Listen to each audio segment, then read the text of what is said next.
In my last video, I discussed what would happen if Super Saiyan 3 was switched out for Super Saiyan 4, or what if Super Saiyan 4 was canon. But what if we switched it around this time, giving the non-canon series the canon transformation? In other words, what if Goku had Super Saiyan God in GT? We start in the Kaioshin realm, after Goku escapes the Sugaraku space and loses his first fight with baby Vegeta. Goku tries to think of a good idea, but can't think of anything. Then Elder Kai speaks up, saying he has an idea. That idea being to train Goku to make his ki godlike. Goku's confused at first until Elder Kai explains. He says that a god's ki isn't like a mortal's. A god seals the overflowing power so none of it leaks out during battle. If Goku can learn how to seal his ki like a god, then he'd be able to beat Baby 10 times over. So the two Supreme Kais teach Goku how to train his body to become like a god. While that's going on, Oob fights Baby. The fight goes exactly how it did before, the only difference being that Oob doesn't get turned into chocolate and just dodges the Gandhi beams, so he's just slowly overpowered by Baby instead. Once Goku learns how to become like a god, his hair turns red, he gains a crimson aura. The Kais are confused at first, but Elder Kai says that the Saiyans must have some sort of specialized transformation for God Ki. Weird considering how animalistic they are, but right now there's no time to question it. Kibito Kai teleports Goku to the battlefield, and Goku begins to fight Baby. One thing I should mention is that in guides it stated that Goku and Vegeta fusing are just as strong as Super Saiyan 4 Goku. I mentioned this a lot in my What If SS4 Was Canon video, but let me clarify what I think this statement is trying to say. I don't think it's saying that a Buu Saga base Vegeta is just as strong as Super Saiyan 4 Goku in the Baby Saga, since there's a lot of evidence to debunk that. What I do think it's trying to say is that the multiplier of Goku and Vegeta fusing and then going Super Saiyan in the Buu Saga is around the same as the multiplier Goku gets when going Super Saiyan 4, not counting full power Super Saiyan 4 and all that. Now in some guides it's said that Vegeta in the manga is equal to Super Saiyan 3 Goku, but that's obviously not the case for the anime. And since GT is a continuation of the anime and not the manga, we'll just say Super Saiyan 4 is equal to Super Saiyan 1 Vegeta for this video. Now even with all of that, Super Saiyan God has consistently given statements and feats saying that it's far above Vegeta. Now keep in mind that Goku could be talking about a hypothetical Super Saiyan 3 Vegeta, but for the sake of the video, let's say Super Saiyan God is equal to Super Saiyan 2 Vegeta. I'm sorry for all the power scaling talk, but it's kind of necessary to make an accurate what if, plus I think it's fun to talk about it. So Super Saiyan God Kid Goku slaps Baby Vegeta around with no effort, and since Baby never saw Goku become a great ape, that means he doesn't think of the possibility of using the Bloods waves. So Baby is defeated, but there's still a problem.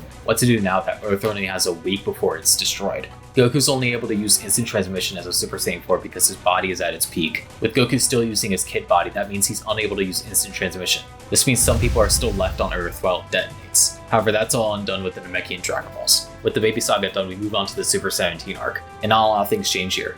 The only question being if Super 17 is able to absorb God Ki or not. Now a lot of you are probably yelling at me in the comments to say, well obviously Trent, if Moro is able to do it in Dragon Ball Super manga, then so should Super 17.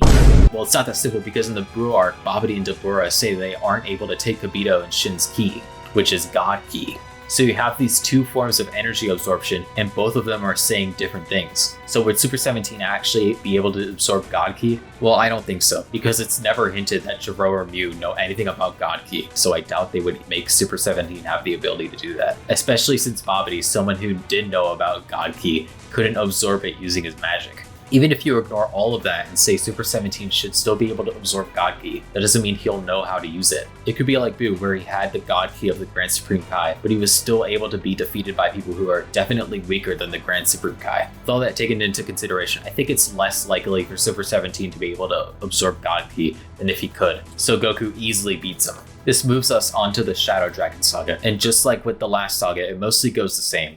Mostly because a lot of fights either didn't require Goku to go Super Saiyan 4, and if it did, then it doesn't make much of a difference when switched out for God. Like the episode with Nader on Shenron. Instead of Super Saiyan 4, he's just using God there. Once we get to Nova though, things start to change. Super Saiyan 4 Goku and Nova were pretty close in strength, although Nova was faster. In this scenario, however, Goku is easily able to beat Nova in Ice Shenron. When Goku does kill Ice, he leaves Nova alive, wanting to keep him around until all the Dragon Balls are collected. However, Nova is shot and killed by Sin Shenron. Goku and Sin begin to fight, and this battle is the hardest Goku has ever had to fight ever since he first gained the Super Saiyan God power. Despite this, however, Goku is still able to come out on top, seemingly killing Sin with a Kamehameha. However, Sin comes back, gathering all the Dragon Balls to become Omega Shenron. Goku tries his best to fight Omega Shenron, but nothing works. Omega is just far too strong. Even using the Dragon Fist with God Ki doesn't work since Omega can just regenerate from that without a second thought. Goku thinks about making himself into a bomb, but then Vegeta arrives on the scene with Bulma. He transforms into Super Saiyan, knowing he has little to no chance of winning. The rest of the fighters power up as well, every Saiyan going Super Saiyan. That's when Goku realizes, Super Saiyan.